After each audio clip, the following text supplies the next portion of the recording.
अस्सलाम वालेकुम नाज़रीन, मैं हूँ सलवा हसनैन। आप देख रहे हैं सूर्या न्यूज। आइए नजर डालते हैं आज की अहम खबरों पर। खबर शाम करते नवाब शाह से हमारे ब्यूरो चीफ अनवर आदिल खान ज़्यादा की इस रिपोर्ट में 10 साल मासूम बच्ची फातिमा फरूरू के कल होने वाली कब्र कुशाई और पोस्टमार्टम के बाद नवाब शाह मेडिकल बोर्ड की जानिब इब्तदाई रिपोर्ट में 10 साल बच्ची फातिमा के साथ जिनसी ज्यादती और तशद्दुद के निशानात सामने आए हैं।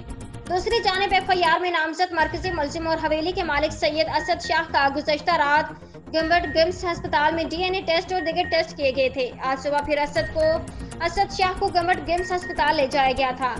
दूसरी जानिब पुलिस जराये और SSP खैरपुर का कहना था कि आज जो हमें रिपोर्ट मौसूल हुई है जिसमें ज्यादती की तस्दीक हो गई है, और पुलिस जराये का कहना था कि मुलजिम असद शाह की बच्ची के साथ DNA मैच हो गए हैं। DIG सखर जावेद जसकानी की जानिब से हवेली के अंदर एक पुलिस पिकेट कायम कर दी गई है। पिकेट में 2 DSP 5 SHO तैनात हो गए। बाकी हवेली के अंदर दीगर अफराद का भी DNA करवाए जाएंगे। मुलजिम असद शाह को कल जुडिशल रिमांड पूरा होने पर अदालत में पेश किया जाएगा।